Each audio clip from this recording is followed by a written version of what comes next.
Conexão Ciência.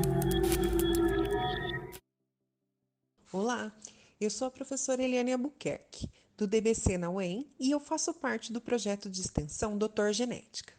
A convite do Conexão Ciência, eu vim conversar com vocês sobre gemelaridade.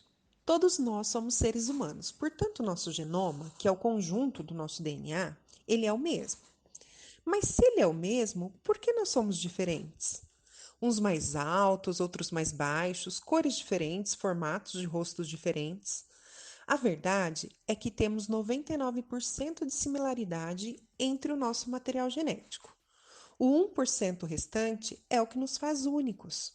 Por isso é que filhos de mesmo pai e de mesma mãe, eles não são iguais. Tem mais ou menos 24 mil genes humanos. Eles são expressos aos pares, onde o pai manda aleatoriamente 50% e a mãe os outros 50%. Dessa forma, é como um sorteio. Para cada um dos genes que formará um novo indivíduo, um pode sair mais parecido com o pai, outro menos, ou uma linda mistura. Mas aí vem a exceção. E os gêmeos? Por que eles são iguais? Eu vou te contar como eles são formados e você já vai entender de onde vem a resposta para essa pergunta.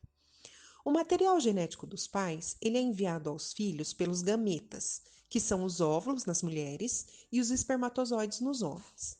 Eles são formados por um processo de divisão celular especial chamado meiose, onde as células dividem pela metade o seu material genético, organizando eles em 23 cromossomos, que vão ficar abrigados no núcleo dos gametas.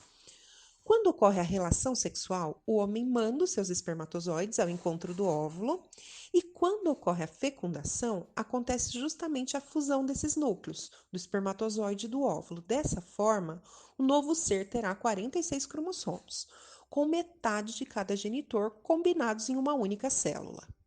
A cada 24 horas, essa célula se divide de novo, mas desta vez por mitose, mantendo exatamente os 46 cromossomos. A divisão ocorre para que sejam formados os novos órgãos, para que o bebê cresça, para que as estruturas do embrião que está sendo formado na barriga da mãe se desenvolvam.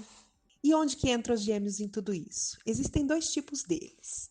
Os monozigóticos, também chamados univitelinos, que ocorrem quando o zigoto, que é a célula formada logo após essa união dos gametas, ela se divide em duas e forma duas crianças, idênticas, do mesmo sexo e com o mesmo genoma.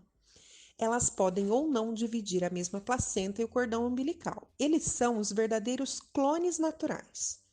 Mas não se engane, eles são iguais na aparência, mas têm personalidades únicas e individuais. Existem também os gêmeos dizigóticos ou bivitelinos, que acontece quando a mulher ovula mais de uma vez por ciclo e ambos os óvulos são fecundados. Nesse caso, eles podem ser de sexos diferentes e não são idênticos nem em aparência. É como gestar irmãos, só que numa única gestação. E esse é o tipo de gêmeos mais comuns. 70% dos casos são dizigóticos, enquanto só 30% são monozigóticos ou idênticos. Vários estudos observacionais, eles compararam as características genéticas em relação a gêmeos monozigóticos para entender o peso da genética nas diferentes características. Já que eles têm o mesmo genoma, incluindo aquele 1% que a gente conversou lá no começo, tudo que for semelhante neles provavelmente tem uma origem genética, como a aparência.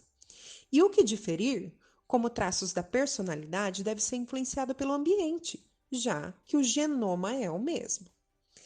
Você ficou curioso para saber um pouco mais sobre gêmeos? Então ouça os outros episódios e conheça um pouco mais desses seres incríveis. Conexão Ciência.